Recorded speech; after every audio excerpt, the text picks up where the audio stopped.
નમસ્કાર મિત્રો, હું ચુડાસમા પરસોત્તમ દરેક મિત્રોનું ટીમ આઝાદ વતી દિલથી સ્વાગત કરું છું। મિત્રો, આજના વિડીયોની અંદર એલઆરડી અને પીએસઆઈ ભરતીને ધ્યાનમાં રાખીને જીપીએસસીના નવા ચેરમેન હસમુખ પટેલ સાહેબ દ્વારા પોલીસ ભરતી બાબતે એક મહત્વની વિનંતી કરવામાં આવેલી છે। જે હા મિત્રો, કે દરેક ઉમેદવાર મિત્ર 15 જેટલા ગ્રાઉન્ડનું લિસ્ટ આપ્યું, ત્યાં ગ્રાઉન્ડ માટે ફિઝિકલ ટેસ્ટ આપવા જશે તો એક દિવસ અગાઉ જ જતા હોય છે। તો એક દિવસ માટે રહેવા જમવાની વ્યવસ્થા કરવા બાબત મહત્વની વિગત છે તે આઈપીએસ હસમુખ પટેલ સાહેબ દ્વારા જણાવવામાં આવી અને તેમને લગતી વિનંતી પણ કરવામાં આવી। તો કઈ જગ્યાએ કેવી રહેવાની વ્યવસ્થા છે, જો તમે પણ જાણવા માંગતા હોય તો વિડીયોને ખાસ કરીને અંત સુધી અવશ્ય જુઓ। સૌપ્રથમ મિત્રો વાત કરીએ તો ગઈકાલે સાંજે 7 વાગે ટ્વિટરના માધ્યમથી આ માહિતી જણાવી કે 8 જાન્યુઆરીથી લઈને ગુજરાતમાં લગભગ 15 ગ્રાઉન્ડ ઉપર એટલે કે 15 જગ્યાએ પોલીસ ભરતીની શારીરિક કસોટી શરૂ થાય છે, જે તમામ ઉમેદવાર મિત્રો જાણે જ છે। હવે આ જગ્યાએ ઉમેદવાર મિત્રોને રહેવા જમવાની સગવડ આપવા માટે કોઈ સ્વૈચ્છિક સંસ્થાઓ હોય તો તેમને ખાસ વિનંતી। જે આ મિત્રો, ગત ભરતીની અંદર પણ આવી ઘણી બધી સંસ્થાઓ સામે આવી હતી કે જે જગ્યાએ તમારે ફિઝિકલ હોય ત્યાં તમારે રહેવા જમવાની સરખી રીતે તમને સગવડ મળી રહે તેવી અમુક સ્વૈચ્છિક સંસ્થાઓ હોય તે સામે આવતી હતી। તો આજના વિડીયોની અંદર એ પણ જોવાની છે કુલ કેટલી સંસ્થાઓ છે, કઈ જગ્યાએ ગ્રાઉન્ડ છે, શું તમારે જે જગ્યાએ ગ્રાઉન્ડ છે ત્યાં કોઈ આવી સંસ્થા છે કે જ્યાં તમે ઇઝીલી રહી શકો છો। જે આ મિત્રો, વિડીયોના અંત સુધીમાં તે પણ માહિતી જોવાની જ છે। તદુપરાંત આગળ વાત કરીએ તો બીજી પોસ્ટ છે તે 4 જાન્યુઆરી એટલે કે ગઈકાલે 10 વાગ્યે જણાવી હતી કે પોલીસ ભરતી શારીરિક કસોટી વખતે દરેક મેદાન ઉપર દરરોજના 1500 ઉમેદવાર મિત્રો ભાગ લેશે। જે આ મિત્રો, એક દિવસે એક ગ્રાઉન્ડની અંદર 1500 જેટલા ઉમેદવારોને ફિઝિકલ માટે બોલાવવામાં આવશે, જેથી તેમની રહેવા જમવાની વ્યવસ્થા એક કરતાં વધુ સંસ્થાઓએ જ કરવી પડશે, કારણ કે ઉમેદવારો એકારે 1500 જેટલા ઉમેદવારો ભાગ લેશે એટલે એક કરતાં વધુ સંસ્થાઓએ જ કરવી પડશે। દરેક કેન્દ્રવાળા શહેરમાં વધુને વધુ સંસ્થાઓ આગળ આવીને આ સેવાના કાર્યમાં જોડાય તેવી પણ વિનંતી આઈપીએસ હસમુખ પટેલ સાહેબ દ્વારા કરવામાં આવેલી છે। ત્યારબાદની વિગત જોઈએ તો લોકરક્ષક, તલાટી, જુનિયર ક્લાર્ક આ બધી પરીક્ષા વખતે ગુજરાતના જે સેવાભાવી લોકો હતા તે પરીક્ષાને પરીક્ષા યજ્ઞ બનાવી દીધેલો હતો। એવી જ રીતે પોલીસ ભરતી લગભગ 1.5-2 મહિના જેટલી ચાલનાર છે। તો શારીરિક કસોટી વખતે પણ ગુજરાત પાછું વાળીને નહીં જુએ, ફરી એકવાર આ પરીક્ષાને સેવા યજ્ઞ બનાવશે તેવી પણ અપેક્ષા હસમુખ પટેલ સાહેબ રાખી રહ્યા છે। તો હવે જોઈએ કે કયા ગ્રાઉન્ડ ઉપર કઈ રીતની રહેવાની વ્યવસ્થા છે। જો સ્ક્રીન ઉપર તમે જોતા રહેજો, સ્ક્રીન ઉપર તમે જે જોવો છો તે માહિતી કઈ જગ્યાની છે તો કે નડિયાદ ખાતે રહેવા માટે જોઈ શકો છો કે નડિયાદ ખાતે પોલીસ ભરતીના ઉમેદવારો માટે વિના મૂલ્યે રહેવાની જમવાની વ્યવસ્થા આ સ્ક્રીનશોટ તમે પાડી શકો છો।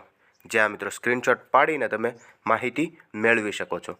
નડિયાદ બાદ વાત કરીએ તો અહીંયા તમે જોઈ શકો છો કે જે નગરવાલા પોલીસ સ્ટેડિયમ, પોલીસ મુખ્ય મથક શાહીબાગ અમદાવાદ ખાતે જે ઉમેદવાર મિત્રોને ગ્રાઉન્ડ આવ્યું હોય તો અમદાવાદની અંદરની પણ માહિતી અહીંયા દર્શાવેલી છે, જેમનો સ્ક્રીનશોટ પાડીને તમે માહિતી લઈ શકો છો।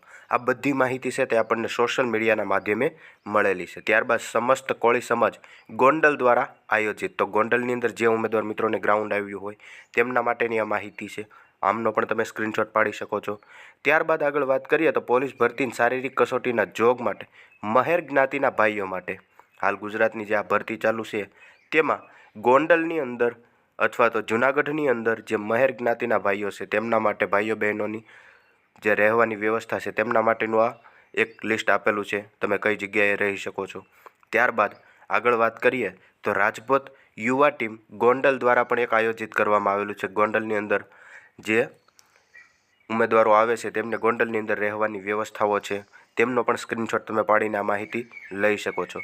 ત્યારબાદ આગળની પોસ્ટ જોઈએ તો જે રાજકોટ પોલીસ હેડક્વાર્ટર મવડી ખાતે જ્યાં મહિલાઓનું ગ્રાઉન્ડ છે ત્યાં દોડનું સેન્ટર આવ્યું હોય તેમને પણ રહેવા જમવાની વ્યવસ્થાઓ આપવામાં આવેલી છે, તેમનો પણ તમે સ્ક્રીનશોટ પાડીને આ માહિતી લઈ શકો છો।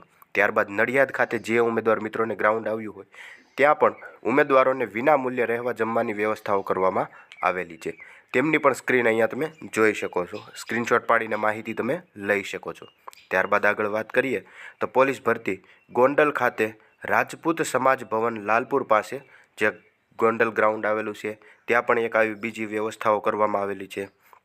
ત્યારબાદ આગળ વાત કરીએ તો ગોધરા પંચમહાલ ખાતે જે ઉમેદવાર મિત્રને ગ્રાઉન્ડ આવ્યું હોય તેમની અંદર પણ આવી વ્યવસ્થાઓ કરવામાં આવેલી છે। એમનાથી આગળ જોઈએ તો શ્રી રાજપૂત સેવા સમાજ જુનાગઢ, તો જુનાગઢની અંદર જેમને ગ્રાઉન્ડ આવેલું હોય તેવા ઉમેદવાર મિત્રો અને જે ઉમેદવાર મિત્રોના વર્ગને લાગુ પડતું હોય તેવા ઉમેદવાર મિત્રો આ સ્ક્રીનશોટ પાડીને માહિતી મેળવી શકે છે. ત્યારબાદ આગળ વાત કરીએ તો જામનગર જિલ્લાની અંદર ગ્રાઉન્ડ કરવા આવનાર કચ્છ જિલ્લાના રાજપૂત ક્ષત્રિય સમાજના ભાઈઓને રહેવા તથા જમવાની વ્યવસ્થા જામનગર જિલ્લા જેલ ખાતે કરવામાં આવેલી છે. જે જામનગરની અંદર ગ્રાઉન્ડ છે ત્યાં જે ઉમેદવાર મિત્રોને લાગુ પડતું હોય ત્યાં તે પણ આ રહી શકે છે. ત્યારબાદ આગળ વાત કરીએ તો ગોંડલની ફરી વખત એક પોસ્ટ આપવામાં આવેલી છે જે આપણે આગળ જોયેલી હતી સમસ્ત કોળી સમાજ ગોંડલ દ્વારા.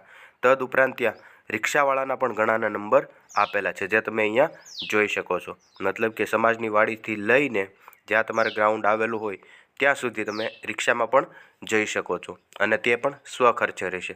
તો આ પણ માહિતી તમે સ્ક્રીનશોટ પાડીને સાચવી શકો છો.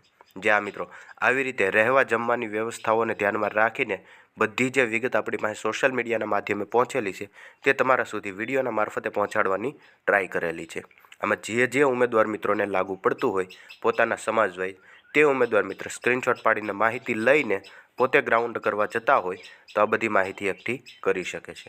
જ્યાં મિત્રો આવી રીતે LRD અને PSI ભરતીને ધ્યાનમાં રાખીને મહત્ત્વની જે વિગતો હતી તે વિડીયોની અંદર ખાસ જોઈ. આવી માહિતી જોતા રહેવા માટે હમણાં જ ચેનલને સબસ્ક્રાઈબ જરૂરથી કરી લેજો.